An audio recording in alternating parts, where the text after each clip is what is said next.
ہماری سوچ بن گئی جناب. اب سوچ ہماری کرتی کیا ہے؟ سوچ ہماری کمانڈ کرتی ہے ہماری گفتگو پر. یہ جو کمیونیکیشن ہے، یہ جو میں بول رہا ہوں، یہ سوچ ہماری اس پر کمانڈ کرتی ہے. یہ کمیونیکیشن ہماری پر کمانڈ کرے گی، اور کمیونیکیشن کس پر کمانڈ کرے گی؟ بیہیویئر پر. اور بیہیویئر کس پر کمانڈ کرے گا؟ پورے معاشرے پر. تو آپ نے پرانے زمانے میں سنا ہوگا ایکشن ری ایکشن، یہ سنا ہے آپ نے؟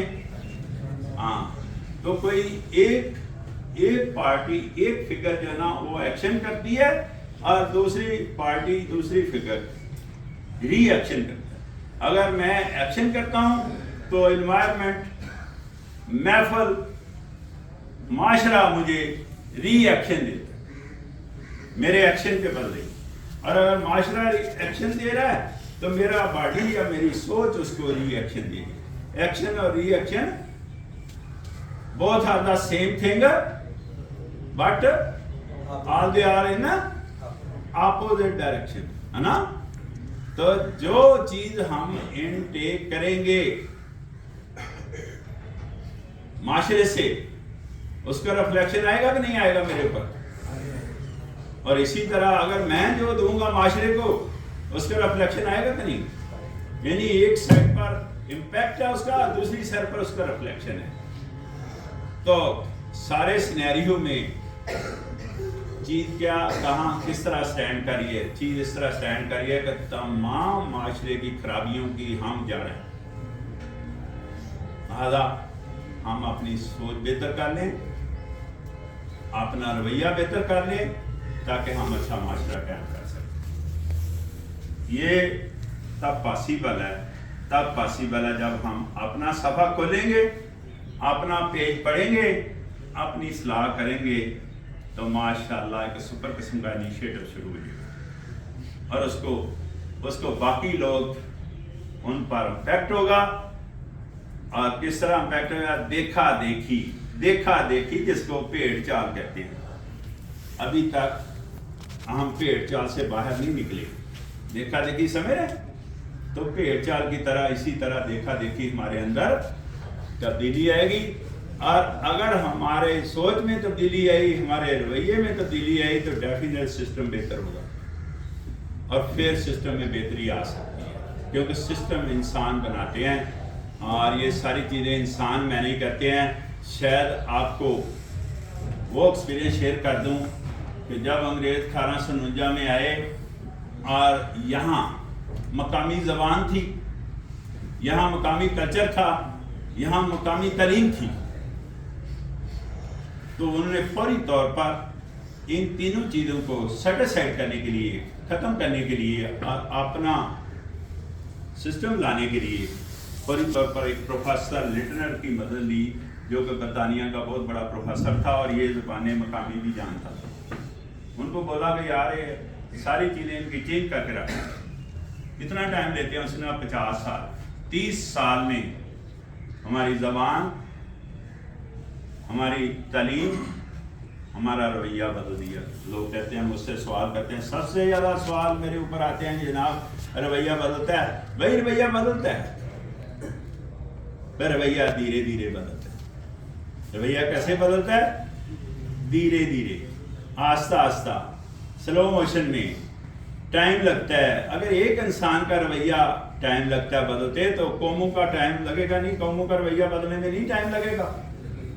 ہاں، اچھا سے، پیار سے، آہستہ آہستہ رویہ بدلتا ہے.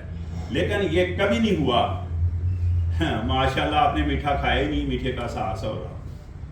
یہ کبھی نہیں ہوا، یہ آج تک نہیں ہوا. اور یہ بھی کبھی نہیں ہوا کہ ہم نے باغ لگائے نہیں تو ہم پھل کاٹنا شروع کر دیں. یہ بھی کبھی نہیں. لہذا یہ رویے پر بات ہو رہی ہے. لہذا میٹھا کھائیں گے اس کا احساس ہوگا، باغ لگائیں گے تو پھل کاٹیں گے. ورنہ جھاڑیاں پیدا ہوں گی، جو کہ آپ کو پہلے ہی بہت ساری جھاڑیاں نظر آ رہی ہیں. پتہ چل رہا ہے بات کا؟ تو ہم نے کہاں بہتری لانی ہے؟ اپنے اندر. یہ ساری خرابیوں کی جڑ ہم ہیں. ڈائس پر کھڑا ہو کر میں کہہ رہا ہوں، ساری خرابیوں کی جڑ ہم ہیں. کیسے؟ میں کہتا ہوں ہر کام میرے مطابق ہو، نہیں کہتا میں کہتا ہوں میرے مطابق ہو ہر کام۔ کبھی میں نے سوچا کہ یہ میں کیوں کہہ رہا ہوں میرے مطابق ہو؟ ہر آدمی کو اللہ تعالیٰ نے شعور، سمجھ، بوجھ دی ہوئی ہے، الگ سے شعور دیا ہے، سمجھ دیا ہے، بوجھ دیا ہے، اس کے الگ تھاٹ ہیں، تو میرے مطابق کیوں ہو جائے؟ یہ سب سے بڑی خرابی نہیں ہے ہمارے اندر؟ ہر چیز میرے مطابق ہو کہ نہیں؟ خرابی ہے بھائی، یہ بہت بڑی خرابی ہے۔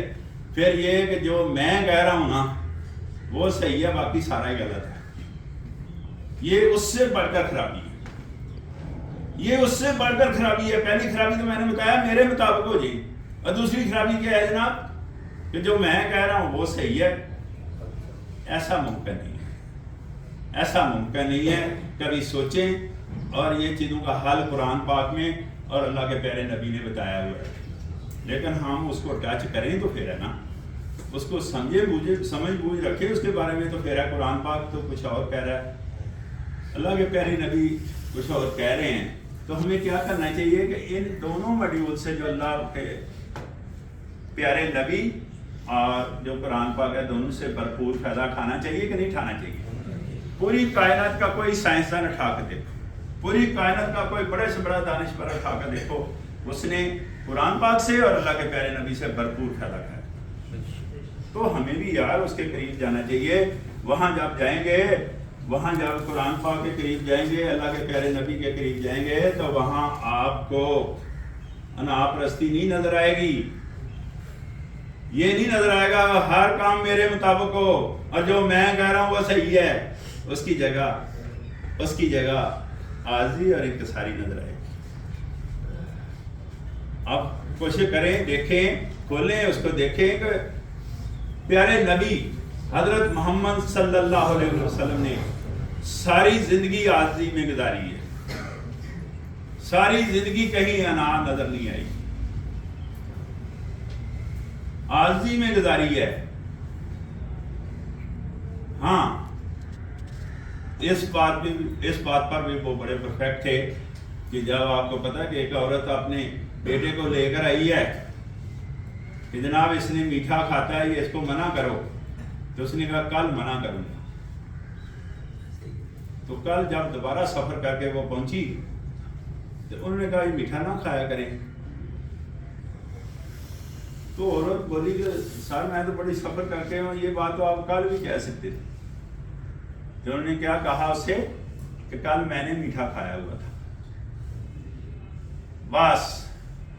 بس یہاں بات رکھی۔ کیا نبی پاک صلی اللہ علیہ وسلم نے فرمایا کہ کل میں نے اس لیے منع نہیں کیا، کل میں نے خود میٹھا کھایا ہوا تھا؟ تو جو ہم کہتے ہیں وہ کرتے نہیں۔ میں لمبا چوڑا فلسفہ تو نہیں بتا